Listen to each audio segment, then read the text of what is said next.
West of the one with Fidelity, we're going to see Tribune Tower Residences.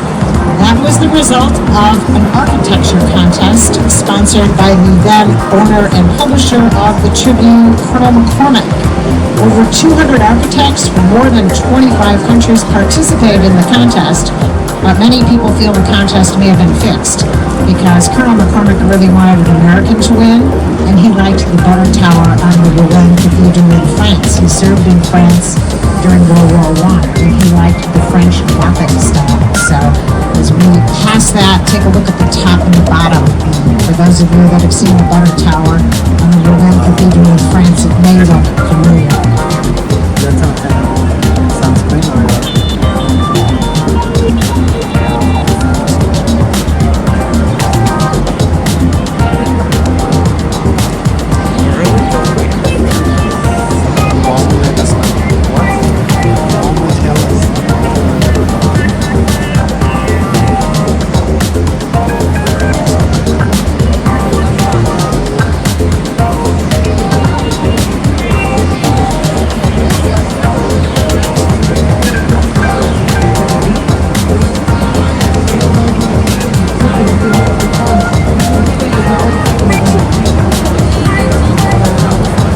For those of you up front down below, you can probably now see the French Gothic tracery on your right behind the Apple Store. On Tribune Tower Residences. Now that's 1925 Howells and Hood.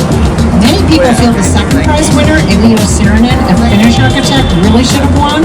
Design based on his entry is on your left here, that narrow putty-colored building with the portholes. This is Art Deco. That it usually means applied ornamentation. And you may notice the fourth floor, some carved bas-relief by Fred Torrey that tell the stories of what might have happened at that site when it was the site of Fort Dearborn in 1803. That's 333 Michigan, 1928 Albert Route. And on your left, the fourth building at this intersection with the Roman colonnade, the Greek temple up on top, is the London House Hotel. This is 1923 Alfred R. Schuler. It's got 12 sides. It's symmetrical. This would also be considered Beaux-Arts or Neo-Classic. And those winged griffins or lions above the door on either side were the logo for the London Guarantee Company. They insured ships and boats. And in 1923, this was one of the largest inland ports in the world. So imagine this all clogged up with industrial and commercial transportation. If you'd like to know more about the Bridge House, on your left is the McCormick Bridge House and River Museum. If you keep your ticket stub, you get a break on going in there. And the area on your left here is meant to look like the area along the Seine River in Paris, as Daniel Burnham thought of Chicago as Paris on the prairie. The balustrades are street lights up on top, reference Place de la Concorde. And this mural on your left on the second floor celebrates 100 years of Art Deco, designed by Caitlin Lewis. She did it during the pandemic. She loved art, but her parents insisted she get a practical degree, so she studied finance in college, worked in finance for 2 years and hated it. Went back to murals, and it turns out math plus art is a good combination. This mural has motifs from Art Deco buildings in Chicago, and the key to it is behind where it says Marketplace. Continuing on your left with the temple up on top and 4 small tempietas at the base of the cornice line is the Jewelers Building by Frederick Dinkelberg, Gilday and Dinkelberg. He's more well known for the Flatiron Building in New York. When this was completed in 1926, jewelers used to bring their inventory home with them at night in their pockets, so they designed this building in such a way they could drive their cars right onto the elevator up to the floor of their office was. But as crime moved off the streets and into the offices, and the cars got bigger, they took out that elevator. The Tempietas on the corners were for water towers. Very important after the Chicago fire of 1871. We'll discuss that a little bit further on the South Branch. Now, one of our former mayors, Mayor Digley, is second loved to travel. And everywhere he went, he came back with a new idea. When he got back from Paris, we got all these flowers in the streets, on the medians. When he got back from San Antonio, Texas, he calls in the planning department. Riverwalk moves up the list of priorities. So any new or rehab construction needs public access Riverwalk, and they're calling the area on your left between the bridges a room. The first room here is the Vietnam Memorial. The names of 3,000 residents that lost their lives in that conflict are on the back wall. This was designed by Carol Ross Barney. Our second room here on the left that has City Winery is called the Marina. It's across from Marina City. High back teak chairs allow you to sit there and watch the book ballet coming out of Marina City. And they hope you'll be enticed after you try their selection to go visit their larger restaurant in the West Booth. Up from that, we have a building sometimes called the Man in the Great Plaid Suit, the Leo Burnett Building, Kevin Roach and John Dickley, 1989. This is postmodern, based on the idea of a Greek column with three distinct parts, base, shaft, and capital. In addition, about a third of the way up or hip length are subordinated cornices that acknowledge its neighbor, 55 West Wacker. That's that putty-colored building, looks like a cat scratched its paw down the concrete. This is an example of what's called brutalism or raw concrete. This is 1965 C.F. Murphy & Associates, originally for Blue Cross Blue Shield. Our next room on your left is called the Cove. Now this has a little more casual feel with dune-like plantings, very important. Because when we get heavy rains in Chicago, the river can rise up to 7 feet, and then they open the locks, which we'll see toward the end. Well, a week after this opened up, the water was up to the first step. But they planned for that. Within 24 hours, they had it all hosed down. The plants did just fine. We're getting these 100-year storms on a more regular basis here. And on your left, a new room called the Theater. And believe it or not, even though this Riverwalk has been here for a long time, a lot of locals don't know it's here. So they took down the fencing in the back to entice you to come down. Sometimes they have barges here at night with music. Up from that, with the flat over the door on the left, shaped like an armchair, is the Wacker Tower. This is Andrew Worry, Halliburton Route. This is about the late 1800s. Classic Chicago, or not 1890, this is about 1930. This is classic Chicago Art Deco. Art Deco in Chicago responded to the 1923 building code. We didn't want to end up with what you see in New York sometimes, the canyon approach, where the buildings come up so close to the edge of the street you don't know what the weather's like. So we said you can go up past 260 feet as long as you have setbacks for light and air. Remember, there was no air conditioning, no fluorescent lighting, and because our plots are square, you often get that armchair shape. In New York, the plots are rectangular, they're Art Deco off, it looks more like a wedding cake or a waterfall. Our next room here is called the Water Plaza. They were going to call it the swimming hole, but there's absolutely no swimming allowed in the Chicago River. This is to attract toddlers. That's a zero-depth pool, but I've often noticed that the dogs are very fond of it too. They like that up at night. It's like a little mini Vegas. Now the next building I'm going to talk about on your left there looks like it has two oil cans up on top. It's one of 3 in a row by the New York film Cole Patterson Fox, KPF. This one's postmodern, likes to have a bit of historic reference. So those oil can motifs are referencing the water towers on the older buildings, like the Jewelers Building we saw moments ago. The bridge in between is contextual, tells us we're on the river. The urn underneath that references Frank Lloyd Wright's Prairie Style. And this room is called the Jetty. Those are floating platforms. They can go up to where the line is on the bar. The projector on your left projects the world's largest interactive light show on the whole side of the merchandise mart at night. It's originally commissioned art. You Google artonthemart.com. It's usually at 9 or 9:30, but they changed it based on when dusk is. Definitely worth checking out. That's free and you won't be disappointed with that. Continuing on your left, our second Cole Patterson Fox building here with the green glass, shaped like a Japanese fan. Square along the street, curved along the river, looks like like a knife cutting through butter there. This is 333 Wacker. It's about 1983. And at the bottom you'll notice there's granite, and that's because the elevated train goes right by the other side. The developer knew he'd never be able to rent out the space, so they put the mechanicals down below, covered it up with granite. But by the time they got to the third Cone Patterson Fox building on your left, the blue one with the white up on top, 191 Wacker, this is often called the Lantern Building. It's about 2000, and we had better acoustical glass.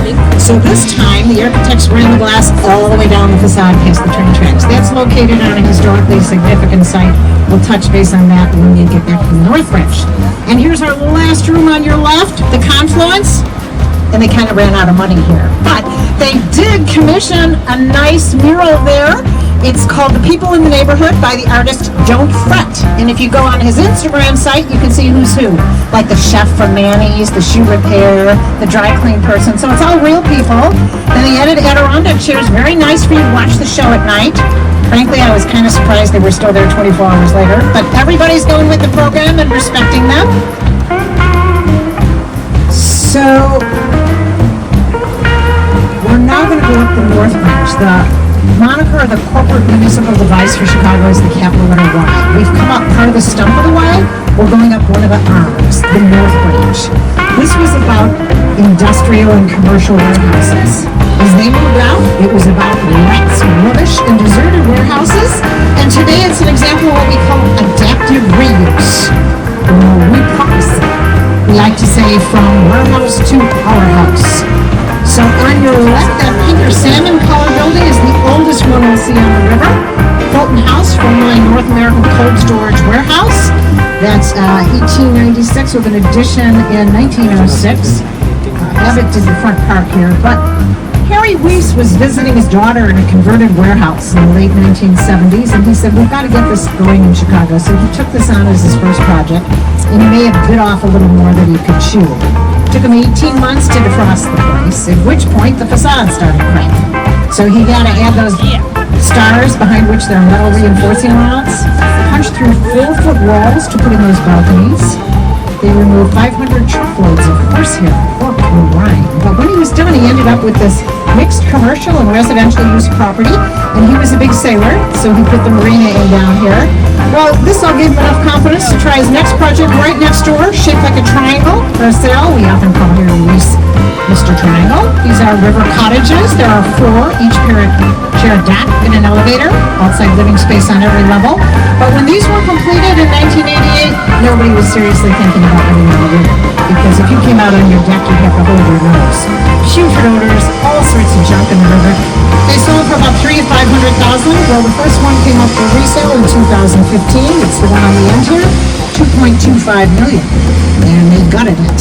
So Harry Weiss thought we'd eventually come to our senses and realize it was worth the cost and effort necessary to clean up the river. He was just a little ahead of the education curve on that. And continuing on your right, a different type of commercial enterprise. Over 10,000 residents with cash to spare come here. They use the weight machines, the running track, they attend the aerobics classes, and out come beautiful people. Barack Obama, Oprah Winfrey, Michael Jordan, Jim Belushi, Rahm Emanuel, they've all worked out here at some point. This is the East Bank Club, Ezra Gordon and Jack Levin, the mid-1970s. Now, we're not going to see anybody working out. They added those transom windows later. This is a voluntary effort on their part for the Riverwalk. We didn't have the ordinance then. But this project was very important in spurring development in the River North area. As people came here to work out, especially artists, they saw all the deserted warehouses with the high ceilings, and they thought, we could live here in a loft. We could have an art studio. So even today, this River North area has lots of art galleries. But look what happens on your left. 20 years later, Kinsey Park, Papa George Amos. These are they were completed mostly about 2001. They went for about $1.2 million. That is public access Riverwalk, and parking is included.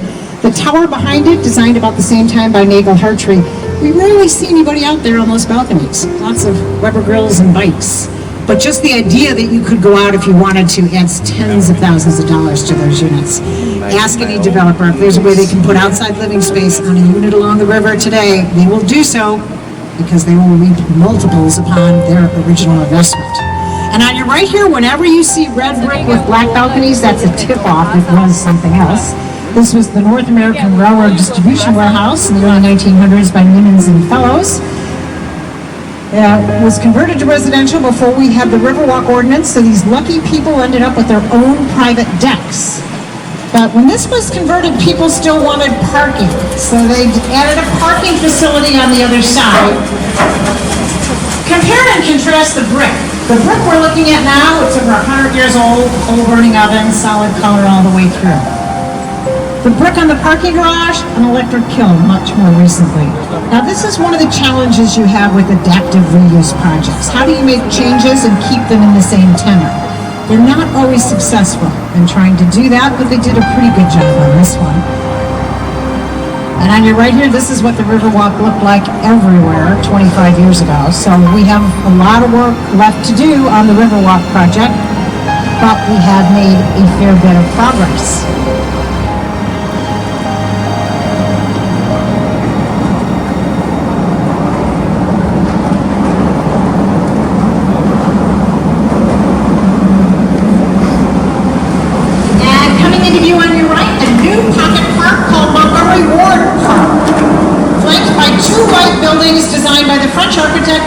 The one furthest away with the triangles and the trusses sold out in 2 weekends in 2002. So the developer begged the architect to do the second one here. It looks like it's got a ladder of balconies. It was completed in 2004. Now many architects don't like to design balconies. They claim it shreds the facade. Well, Lucien Lagrange worked them into the shape of the building with the triangles or the trusses. And coming into view shortly between those two white buildings in the distance is the John Hancock 875 North Michigan Avenue building. Many people feel that Lucien Lagrange was influenced by that building when he designed his 2002 building with the trusses. He could well have been. He was working at Skid Row Owings Merrill when the John Hancock building was being designed and built. But he said he was also influenced by trusses or the triangle shape on the bridges. Trusses are an efficient structural technique that reduce the need for columns. And take a look at the top of that 2002 building. That is not a penthouse. Those are the mechanicals. This building is all about transparency. The architect wants you to see the structure, put it on the outside, wants you to see how the building works. So he put the mechanicals on the top floor in full view for everyone to appreciate.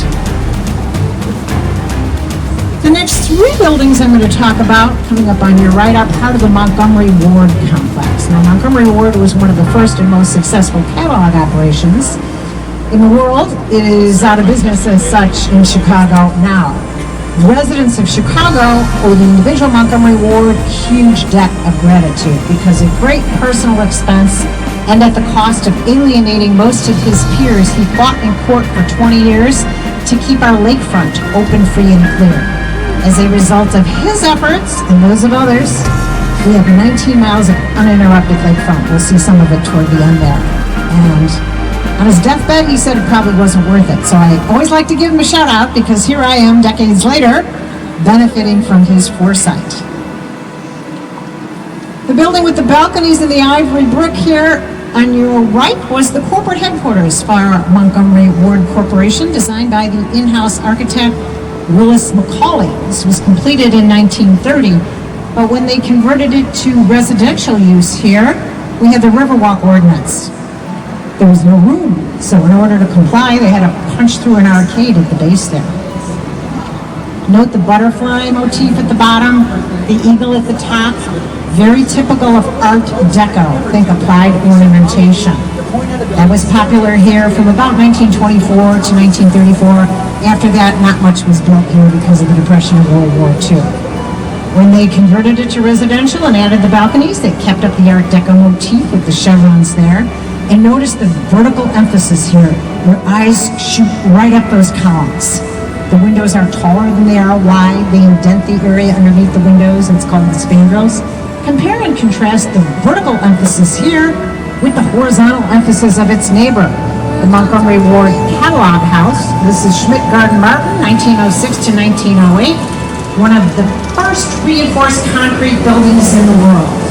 It was huge. Stock boys used to wear roller skates just to fill the catalog orders, bring them down to barges here and then down to the old post office, which we'll see shortly. Many people think that chocolate brown colored bas-relief under the window looks like Louis Sullivan design. Well, it could have been influenced by him. He was a contemporary of these architects They were known to get together at various arts clubs throughout the city. But today, this is a great example of old economy, new economy. Used to be the Montgomery Ward Catalog Warehouse. Today, Groupon is here, Kaiba Chocolate, lots of other startup operations. And they added an addition called Le Domaine, that's residential. Now, if we kept going up on your right, we'd see this new project called the Wild Mile. It's floating rafts with lots of little fish to clean up what was one of the dirtiest parts of the river. If we went up the left side, there's still a little bit of industry here. On your left, you may be able to see a barge of aggregate for Prairie Services Material Yard 32. They make concrete there, and then take it out in barges to the downtown area. And now I'll call your attention on your left above the Groupon sign to a blue statue on top of the 1930s ziggurat. That is the Spirit of Progress, attributable to George Mulligan. Presumably the spirit of progress through commerce. And Chicago is very much a city about commerce. In Europe, the tall buildings tended to be churches and cathedrals. Well, not here. We've absconded with all the Greek and Roman gods and put them in the service of commerce. You'll see another one on the South Branch. Behind that, with the blue glass and the white corners, is the Montgomery by Minoru Yamasaki, late 1970s, about the same time he was designing the original World Trade Towers in New York. Now, apparently, the executives of Montgomery Ward Corporation were not too concerned about corner offices because they approved a plan with the mechanicals and the stairways in the corner. They covered that all up with white travertine marble. And that was all good and fine until Montgomery Ward went into business as such. This has been converted to residential, but no one's got a corner view. And here's a little design trick. Look on your left at these two Montgomery Ward buildings and tell me which one you think is taller. Let's see a show of hands for the one closest to us. All right, let's see a show of hands for the one furthest away. Now, they're both about the same size. This is a good example of vertical and horizontal. That's why women sometimes have to wear big stripes. Different products. This is the Great Lakes building by Harvard. The early 1900s. It was rehabbed by George Shipwright. He added the reflective glass, the ivy, and the Riverwalk. And this is a good example also of what's called Chicago commercial style. Behind every column there is a structural metal beam.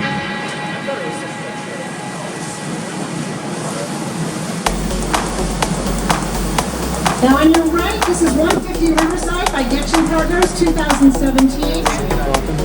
We're going to get a better look at this on the way back. But now I like to call your attention to the reflective glass. They put that in just for us, so you can find yourself on the boat. Can you see yourselves? That'd be happy. And that's a nice hamburger place, small Cheval. They hope that you'll go to their bigger operation in the West Loop. Kind of a high-end cheeseburger, fries, and chocolate shake. Very tasty, not so good for the cholesterol. And coming into view on your left is a building with 3 tridents, a new addition to the South Branch. This is the Bank of America building by Getchin Partners 2020, located on the site of the former Morton Salt building. They deconstructed the Morton Salt building, and 90% of what they took on was reused. They actually reused the stainless steel fluting at the bottom. And then the weight comes down to these 3 tridents in the front here. This is what you'd call a site-specific building. The footprint is a trapezoid. So the shape of the building is edged in so that you get lots of northern views. And in addition to LEED, which is a designation, Leadership in Energy and Environmental Design, this also has a WELL rating. That's a new rating that talks about the quality of life for people in the building.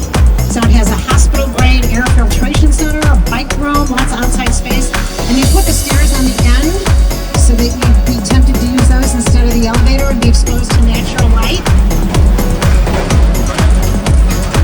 Continuing on your left, note the mask of comedy and tragedy in the French Renaissance style.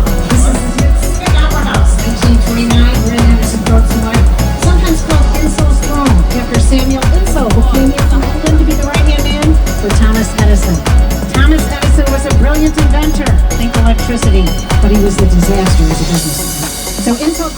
his secretary, makes a fortune in utilities, loves the opera, put up half the cost of this building. But 1929, not a good year for Samuel Insull's business of the opera. 6 days after the place opened with the performance of Aida, we had the Great Crash, the Great Depression of 1929. Insull dies technically penniless in a Paris subway, but today this is the home of the highly successful lyric opera.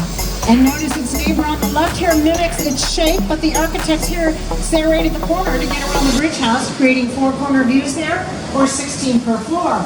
This is the Mercantile Exchange Building, 1988, Chicago Johnson and Associates. And there were no windows in the middle because originally those were 2 giant trading floors. But the Mercantile Exchange moved out, so the developer knew he'd have to punch through the red carnelian granite facade in order to attract tenants, and I understand they have successfully done that. The trains ran on time the whole time these were being built. The first 2 are identical, Gateway 1 and Gateway 2, and they're good examples of what we would call Miesian modernism. After Mies van der Rohe, who came here from Germany in 1937, he was director of the Bauhaus in Germany, and now the government didn't like the style of architecture, sometimes called the democratic style, and rings have the same size window, or commonly called the international style, because there's nothing on the building that would tell you it's a Chicago building. Mies van der Rohe is famous for saying, less is more. We don't need any building decoration, the building structure is decoration. He said, we don't need new architecture every Monday morning. Figure out how to make something simpler and simpler and simpler. That in itself is enough. So for Miesian modernism, you can also often think steel and glass and still style. We often call these mystical. The next one here on your right is Gateway 3, the Fifth Third Center. This would also be considered the international style or modern. All about regularity. All the windows are the same size. The addition to Gateway 3 with the triangles and trusses reminds a lot of people of the Hancock building. Remember I said trusses were an efficient structural technique, reduced the need for columns. Well, this was originally the home of the Mercantile Exchange. So when you hit all those traders in there with hand signals, you wouldn't want columns blocking their view. They've long since moved out. Today, that's a health club. You go in there and sweat out 5 pounds, go right next door to the corner bakery and put them back on. Continuing on your left with the red on the side, another mid-century modern building. It got a facelift a couple of years ago and decided it wanted to be part of the action. Before that, it kind of turned its back to the river. Blair Kamen, the former critic for the Chicago Tribune, said, you want to put your building on the map? Put a map on your building. So that's what we have there. The red is you are here. If you go to the top, up the right, you can see the main branch. We came the main branch, we went up the north branch, now we're coming down the south branch. So you may see that kind of thing happening in your city or your town as they give a facelift to mid-century modern buildings. On your right, Gateway 4 by James DiStefano, mid-1980s, shortly before he left Skidmore. Now this would not technically be considered modern, it would be considered contextual.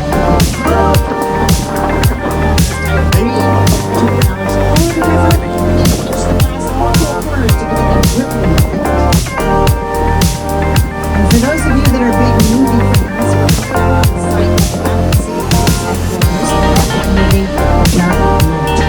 this is the old post office, which is deserted for almost 2 decades. It used to be the largest post office in the world, which we needed because we were the catalog capital of the world. And Sears, it's sort of like a giant armchair. Part around the edge, 1933, 1934, that's Art Deco. The pincushion in the middle, that was completed in 1921, and there's a giant hole in the middle of the building for an 8-lane highway that goes right through it. This is the Ida B. Wells, formerly Congress Parkway, that goes into the Eisenhower Expressway out to the western suburbs. Well, that highway wasn't completed until after World War II in the 1950s, so you might wonder, well, how did they know to put the hole in the building in 1920? And since this tends to be our noisiest bridge, I'll let you think about that and pick up on the other side. Just keep in mind you're going underneath an 8-lane highway expressway here.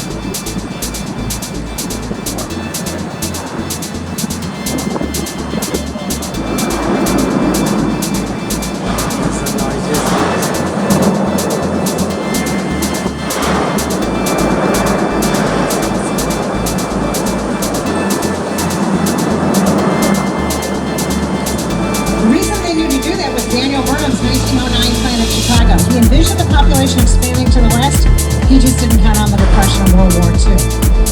Now that was empty for almost 2 decades. It took on enough water to fill 2 Olympic-sized swimming pools, but then it got a complete gut job, and now Uber, Walgreens, Cisco, Ferrara Candy are located in there. There's a giant green roof with a full-size basketball court, beehives. They kept the Art Deco lobby, which you can rent out for different types of events. You can get almost 2,000 employees on one floor with giant ceilings. If you ever get an opportunity to walk through it, I recommend you do so. And continuing on your left here, we have 2 separate projects now, South Bank and River Bend, I think it is. This is by Ralph Johnson, Perkins and Will, who was nothing here for about 40 years, but they plan to put 3,500 residential units in. And they're doing a great job on the Riverwalk. These birdhouses on your left, original designs by the University of Illinois Chicago design students. Those are single species birdhouses. This used to be Chicago's Central Railroad headquarters, and when they took that down, they left some of the rubble behind. So we'll see some limestone here. They've just incorporated it now into the new Riverwalk project. The only thing down here was that eyebrow-shaped building on your left. River City, 1986 by Bertrand Goldberg. He's sometimes called Mr. Curve or Mr. Circle. Studied with Mies at the Bauhaus, very instrumental in bringing Mies to Chicago to teach at Armour Institute, which turned into IIT. But he broke with Mies. He said, there are no right angles in nature. So he starts designing with curves, and Mies never speaks to him again.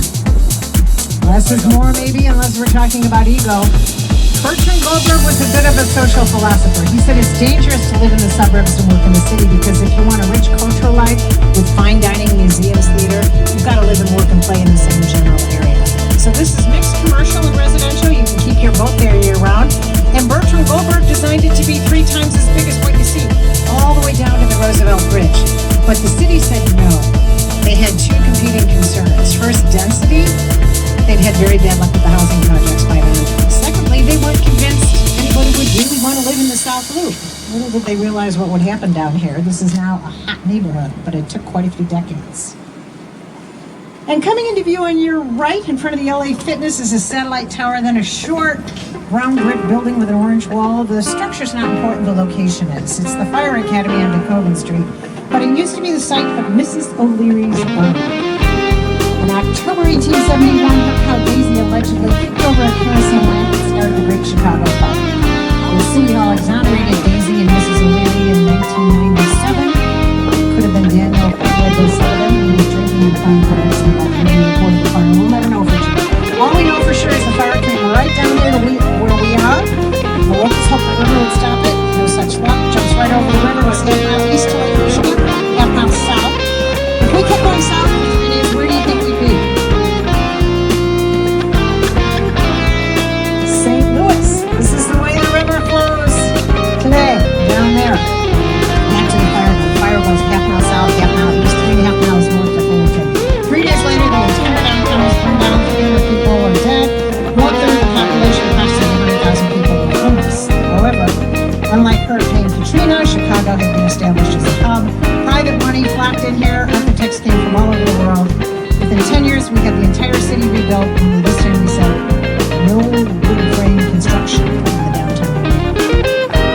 Now we're turning around on the South Branch. We have a nice photo op looking north. You can see Willis Tower with the white spires. It looks like it's way up on the skyline. For those of you with really good eyesight, up on the 94th floor, you may be able to see those glass boxes that stick out about 4.5 feet, the sky ledge. Has anybody been out on the sky ledge? I recommend it, but I recommend don't look down until you get out there. Because my brother likes to say we're hardwired to know that's a bad idea. You know, you look down, you put your foot down, and your stomach rips up. So I recommend just look straight ahead until you get out there. You go over the tripwire.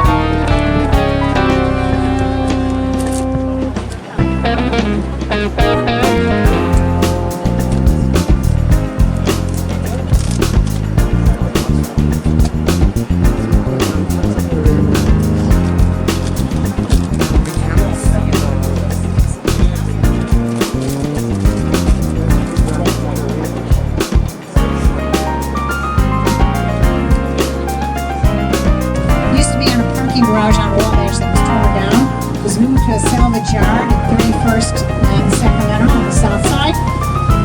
Then it was deserted, so for several decades it was adored by art-loving rodents. Rediscovered by an off-duty policeman, we have Chicago Rising from the Lake by Milton Horn. His wife was the model for the goddess in the middle. Note the bovine head, the sheath of wheat, the eagle, the railroad tracks. Well, Milton Horn said sculpture should not just be decorative, should integrate man into his environment. So think board of trade, stockyards, communication, transportation center, railroad capital of the world. And this is one of the newer bridges. You can see they put the Riverwalk in as part of the original bridge design. A little cost effective than backfilling, but however we get there, we get there. And here we have the Sherry Grand Hotel on your left. Very narrow, looks like a barge with the mechanicals up on top. Very highly articulated facade. Imagine if you took your hand and ran it on the outside of it, what it might feel like. And I believe the largest ballroom in the city is still here. You can invite over 3,100 people to a wedding. No sit-down dinner, you might be able to get 3,500.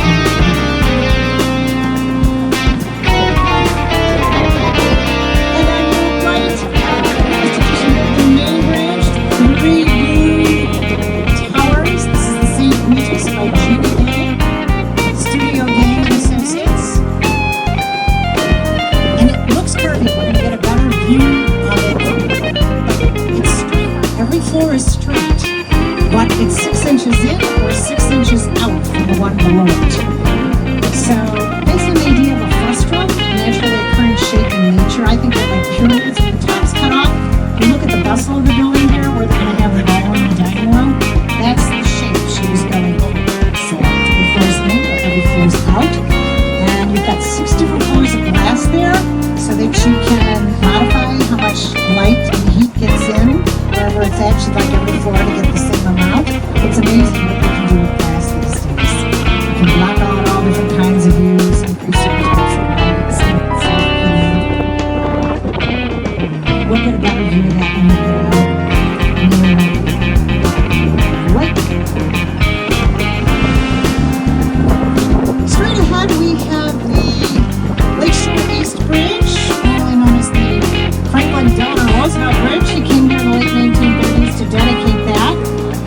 Under our city charter and Daniel Burnham's 1909 plan of Chicago, there are not supposed to be any private buildings east of Lakeshore Drive.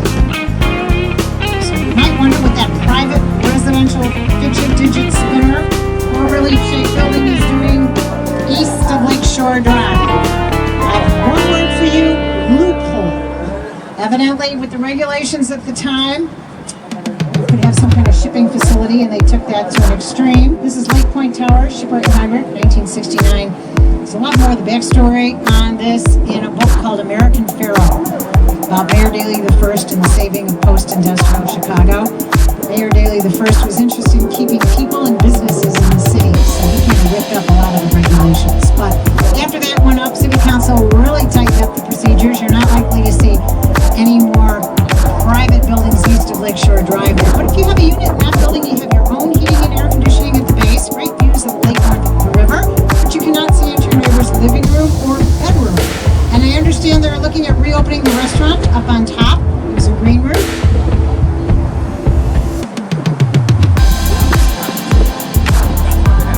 Coming into view on your left, we see a Ferris wheel on Navy Pier.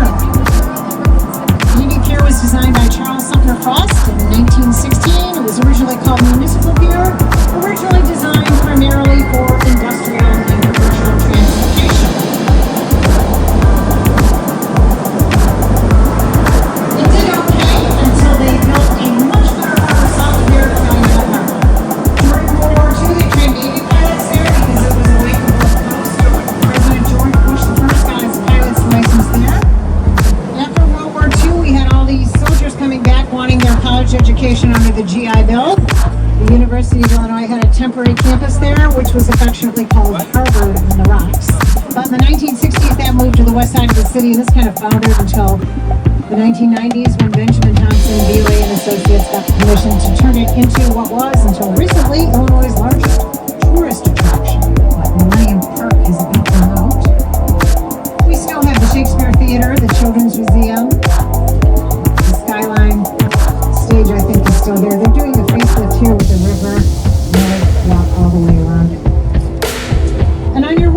see these salmon color bricks? There and straight ahead are the locks that go out to the north.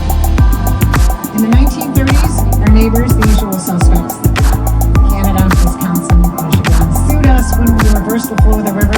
They said we were taking too much water out of the Great Lakes. So the Army Corps of Engineers assisted the Sanitary Commission in designing and building these locks. We take about 2 billion gallons of water a day out. But if we have heavy rains in a short period of time and the river gets higher than the lake, you'll hear on the news they had to open the locks. Here's what they're talking about here in Wilmette. That's not good news, because usually the next thing you hear is the beaches are closed for a day, or your water in the shower is like a solid chlorinated. Unfortunately, the river is not yet in good enough shape that we should be drinking from it or swimming in it. And if you're inside now, I'm going to recommend that you come outside. We're at the bottom of the capital letter Y. This is called the mouth of the river, and you're about to get a fabulous view of the skyline. Ladies and gentlemen, may I present Chicago, a great American city. And you can see the skyline, or the flyover, the white bike trail on the right there. That's part of the 19 miles of uninterrupted public access to the lake. When we were close, we could see how everything was straight. On your left is Chicago's newest neighborhood, Lakeshore East. Over 15,000 people moved in here in the last 2 decades, but such was not always the case. What you had for many years there were ugly, empty railroad tracks. And Mayor Daley I was really frustrated. He started in 1955 and he was not getting any real estate revenue from the railroads. Interstate trucking, air transportation was way more popular then. So he gave the assignment to Mies van der Rohe, come up with a plan to generate some money for the city, please. And Mies said, okay, all glass boxes. Residential ones here, commercial ones near Michigan Avenue. Well, they built 3 commercial buildings near Michigan Avenue, 1, 2, and 3 Illinois Center. 2 of them went bankrupt, and then Mies van der Rohe passed away. So that whole plan foundered for a couple decades until 2000, when Skidmore, Owings, Merrill was assigned. Another view of that St. Regis, the 3rd tallest building. Those are 2 towers, and the middle one's cantilevered over it. So there's like a tunnel that goes underneath it that goes into that 6-acre award-winning park. Jeannie Gang hails from Rockford, Illinois. She won the MacArthur Award, used it to do the boathouses up near Lane Tech. And next to the St. Regis, we have a short structure with stripes. That's the GEMS Academy, a private school for the diplomats' kids. It's headquartered in Dubai. And the diplomats get transferred all around the world, and they want everybody in 2nd grade to be studying the same thing. You're certainly welcome to go there if you want to pay private school tuition for your child. Next to that, with the horizontal lines, is a building called Coast. And then next to that, with the alternating bands of silver and gray, shaped like triangle, is the Swiss Hotel by Harry Weiss. Mr. Triangle. Very efficient shape. Concrete core, minimize the hallways, maximize the entrances. Next to that is a graphite-colored glass box to Illinois Center. Now that's what Mies had planned for this whole area. All glass boxes. It's not at all clear if this was all glass boxes, it would be a better solution. Right now, this is considered a financial success, but architecturally speaking, the jury is out. Blair Kagan, the former architecture critic for the Chicago Tribune, said, architecture is the art you live in. So the thinking is, if you don't like a painting at the Art Institute, you don't have to see it. But if you like the building in which you live or the building in which you work, you may want to see if you can do something about it.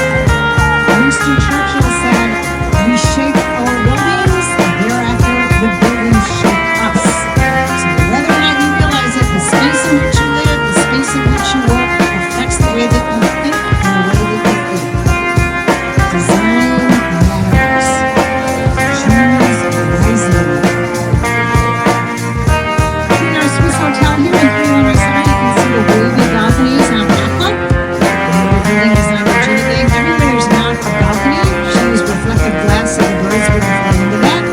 And she envisioned a vertical neighborhood where you'd go out on your balcony and talk to your neighbors. Every balcony is a different size there. And now I have to ask you all to return to your seats and remain seated so we don't interfere with the docking procedures. But take these last few moments to look around, especially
two structures near the Hyatt Hotel. You can see a building with a zipper going up the side of the point. Two Prudential Plaza, Global Shopping Tabernacle, postmodern building, referencing something in New York. What might that be? Chrysler building. Yeah, we sometimes call that Echo Deco. To the right, we have our Spanish Renaissance neoclassic and the Wrigley building. All the way to the right here, another postmodern heritage style Echo Deco in BC Tower. I'm going to leave you with a quote from Mark Twain, Life on the Mississippi, 1886. It's hopeless for the occasional visitor to keep up with Chicago. She outgrows his prophecies faster than beneath them. She's always a novelty, for she's never the same Chicago